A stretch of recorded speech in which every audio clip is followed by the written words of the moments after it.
और अब खबर है हरियाणा से, हरियाणा के लोहारू से। लोहारू में दरअसल एक छात्रा के सुसाइड केस ने खूब चर्चा बटोरी। मुख्यमंत्री नायब सिंह सैनी ने कांग्रेस को इस मामले पर निशाने पर लिया। सीएम सैनी ने कांग्रेस को दलित विरोधी बताते हुए कहा है कि ऐसे मामलों में कांग्रेस को राजनीति से बचना चाहिए।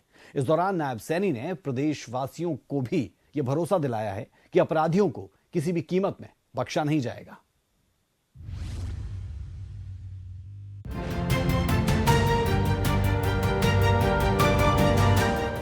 मुख्यमंत्री नायब सैनी की ये तस्वीर पंचकूला के ऐतिहासिक गुरुद्वारा श्री नाडा साहब की है। यहाँ गुरु गोविंद सिंह के प्रकाश उत्सव पर भव्य कार्यक्रम का आयोजन किया गया था, जिसमें मुख्यमंत्री नायब सिंह सैनी ने हिस्सा लिया और गुरु के सामने माथा टेककर प्रदेश की बेहतरी की कामना की।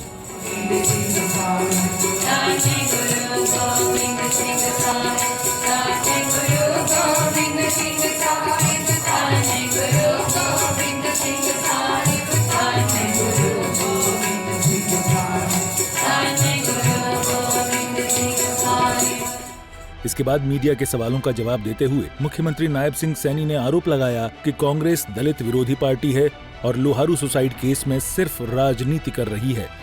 बीजेपी का कोई नेता न राजनीति इस मामले के ऊपर की है न करते हैं।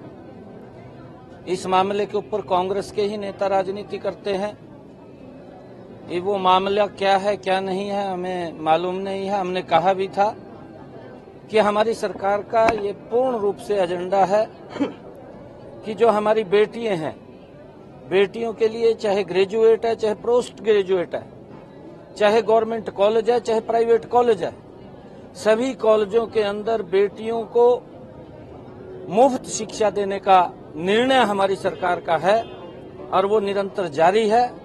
जिस प्रकार से कांग्रेस के उच्च नेताओं ने, उसमें रणदीप सुरजेवाला शामिल है, उसमें कुमारी शैलजा शामिल है, उसमें कांग्रेस के राष्ट्रीय अध्यक्ष खड़गे साहब शामिल हैं, जो ट्वीट करके देर नहीं करते, तुरंत ट्वीट के ऊपर ना तो जानकारी उपलब्ध करते हैं ना जानकारी उनको होती है।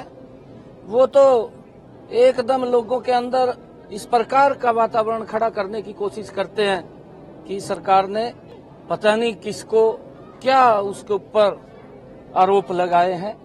परंतु हम ये कहना चाहते हैं कि कांग्रेस के ही नेता राजनीति करते हैं। मुख्यमंत्री नायब सिंह सैनी ने दावा किया कि प्रदेश में भ्रष्टाचार और अपराध को पनपने नहीं दिया जाएगा।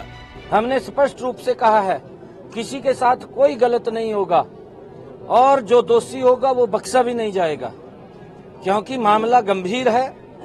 एक दलित बेटी ने वहां पर आत्महत्या की है, उसका सुसाइड नोट है, उसकी जांच चल रही है। जांच में अगर उसको बुलाया गया है तो उसको उसके बारे में सहयोग करना चाहिए, ये नहीं है उसके ऊपर राजनीति करनी चाहिए। क्योंकि भट्टिया साहब ने ही मीडिया के सामने कहा था कि हम सीबीआई जांच कराते हैं। भाई सीबीआई की भी जांच हो जाएगी, परंतु हमारी एजेंसियां भी है हरियाणा की, पहले वो एजेंसियां भी चेक करेंगी। अगर आपको लगता है कि आपके साथ अन्याय हो रहा है तो सीबीआई की भी जांच करा देंगे, कोई ऐसा विषय नहीं है। परंतु हमारी एजेंसियां हैं और वो एजेंसियां हमारी जांच करने में पूरा वो उन्होंने सहयोग करना चाहिए, उन एजेंसियों का हमारी वो करेंगी। परंतु इस प्रकार का झूठ का वातावरण नहीं फैलाना चाहिए। परंतु सरकार ट्रांसपेरेंसी से काम करेगी, कोई किसी के उस दबाव में नहीं आएगी। जो भी कोई दोषी है उसके खिलाफ कार्रवाई होगी। बता दें कि लोहारू में छात्रा के सुसाइड के बाद से राजनीति गर्म है, लेकिन इस बीच एसआईटी ने विधायक राजबीर फरटिया को 3 घंटे तक पूछताछ में शामिल किया। साथ ही कॉलेज प्रशासन को भी पूछताछ के लिए थाने बुलाया गया था। पूरे हरियाणा प्रदेश में नहीं, देश में ऐसी संस्था है जो कि लड़कियों के लिए फ्री में शिक्षा दी जाती है और आज उसके ऊपर कीचड़ उछाला जा रहा है। बड़ी दुख की बात है और मैं तो सीधे सीधे शब्दों में कहना चाहता हूं कि ऐसी राजनीति नहीं होनी चाहिए। और ये सारा का सारा जो खेल है, और जो परिवार की अगर मैं बात करूं, वो पूरा परिवार मेरा एक घरेलू परिवार था, जो कि होली और दिवाली के ऊपर अगर सबसे पहला फोन आता था तो इसके दादा का आता था। आज उस परिवार के बीच में इतनी खाई पाड़ दी कि उनके चारों साइड जो यहाँ का पहले स्थानीय जो विधायक होता था, मंत्री भी होता था, जेपी दलाल, उसका सारा ये खेल है।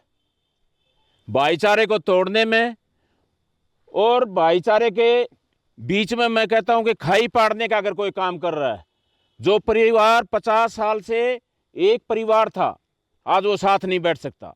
ये सारी की सारी भूमिका उस जेपी दलाल की है। बहरहाल मामला गंभीर है। मुख्यमंत्री की तरफ से साफ तौर पर कह दिया गया है कि हर पहलू पर बारीकी से जांच की जा रही है। अब देखना होगा कि इस मामले में क्या निकल कर आता है।